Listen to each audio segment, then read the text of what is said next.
السلام علیکم ورحمۃ اللہ وبرکاتہ۔ ناظرین، آج ہم ایک نہایت اہم اور سبق موضوع قبر کی پہلی رات پر گفتگو کریں گے۔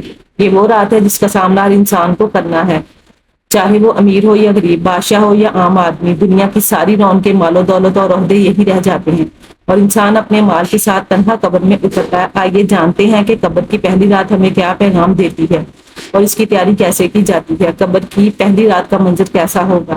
یہ ایک ایسا سوال ہے جس کی تلاش میں ہر دوسرا شخص نظر آتا ہے۔ آج ہم اس سوال کا جواب آپ کے لیے اسلامی نقطہ نظر سے لے کر حاضر ہوئے ہیں۔ اس کے علاوہ آپ کو یہ بھی بتائیں گے کہ آخر قبر انسان کو کیسے پکارتی ہے، کیا یہ پکار انسان کو سنائی دیتی ہے؟ قبر کی پکار حضرت ابو سعید خدری سے روایت ہے کہ سرور کائنات صلی اللہ علیہ وسلم نے فرمایا، لوگوں لذتوں کو ختم کرنے والی موت کو کثرت سے یاد کیا کرو۔ قبر ہر دن اپنے مردوں سے خطاب کرتے ہوئے اعلان کرتی ہے، میں غربت اور تنہائی کا گھر ہوں، مٹی اور کیڑوں کا گھر ہوں۔ جب مومن کو دفن کیا جاتا ہے تو قبر اس سے مرحبا کہتے ہوئے خوشخبری سناتی ہے کہ میری پشت پر چلنے والوں، میں تو بڑا محبوب تھا، آج میں تیری ہو گئی اور تو میری طرف آ گیا، تو اب میرے احسان کو دیکھ لے گا۔ یہ کہہ کر قبر تحت کشادہ ہو جاتی ہے اور جنت کا دروازہ اس کے لیے کھول دیا جاتا ہے۔ یہاں سے اس کو جنت کی تازہ ہوا آتی ہے۔ حضرت ابو ہریرہ رضی اللہ عنہ کا بیان ہے کہ رسول اللہ صلی اللہ علیہ وسلم ایک جنازے میں شریک ہوئے، پھر فرمایا میں بھی آپ صلی اللہ علیہ وسلم کے ہمراہ تھا۔ آپ صلی اللہ علیہ وسلم ایک قبر کے پاس بیٹھ گئے اور فرمایا، یہ قبر ہر دن بآواز بلند کہتی ہے، آدم کی اولاد تو کیوں مجھے بھول گیا؟ کیا تجھے یہ معلوم نہیں کہ میں تنہائی کا گھر، غربت کا گھر، وحشت کا گھر، کیڑوں مکوڑوں کا گھر ہوں؟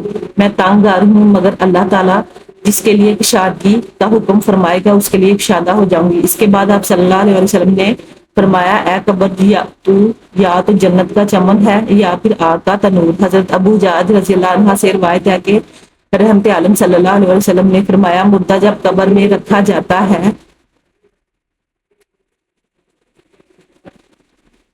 تو قبر اس کو کہتی ہے، ابن آدم تو ہلاک ہوا، تجھے کس چیز نے مجھ سے دھوکے میں رکھا؟ کیا تجھے معلوم نہ تھا کہ میں فتنہ، تاریکی اور کیڑوں مکوڑوں کا گھر ہوں؟ تجھے کس چیز نے مجھ سے بہکا کر نڈار کر دیا اور تو میری پشت پر خوب اکڑ کر چلتا تھا؟ اگر وہ مردہ نیک ہوتا ہے تو اس کی طرف سے قبر کو جواب دینے والے جواب دیتے ہیں، اے قبر، تو دیکھ تو صحیح اس کے اعمال کیسے ہیں، یہ اچھائی اختیار کرتا ہے یا برائی سے باز رہتا تھا؟ یہ سن کر قبر کہتی ہے، بے شک یہ نیک تھا، اب میں اس کے لیے سرسبز ہو جاتی ہوں۔ مردے کا جسم اس وقت منور ہو جاتا ہے اور اس کی روح اللہ تعالیٰ کی طرف بھیج دی جاتی ہے۔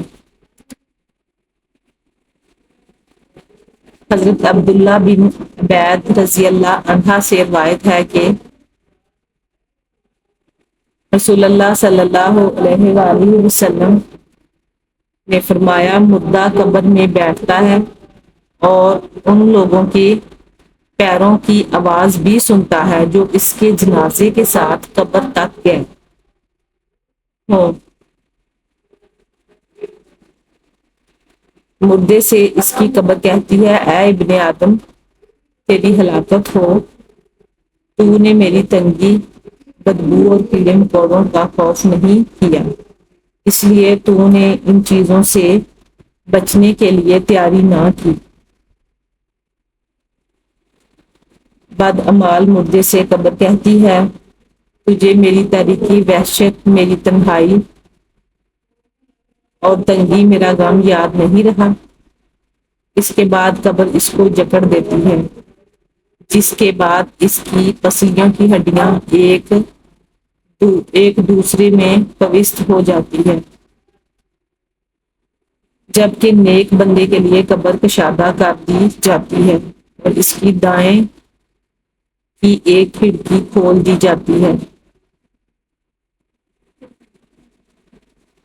یہاں سے اس کو جنت کی ہوا آتی ہے۔ اللہ پاک ہم سب کو قبر کے عذاب سے نجات بچائے۔ ناظرین، قبر کی پہلی رات ہمیں یاد دلاتی ہے کہ یہ دنیا عارضی ہے اور اصل زندگی آخرت کی ہے۔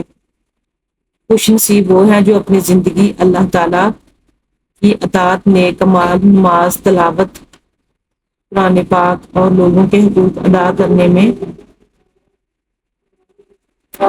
گزارے۔ اللہ تعالیٰ ہم سب کو نیک اعمال کرنے،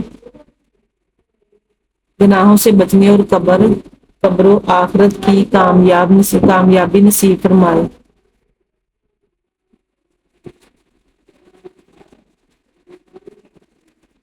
آمین۔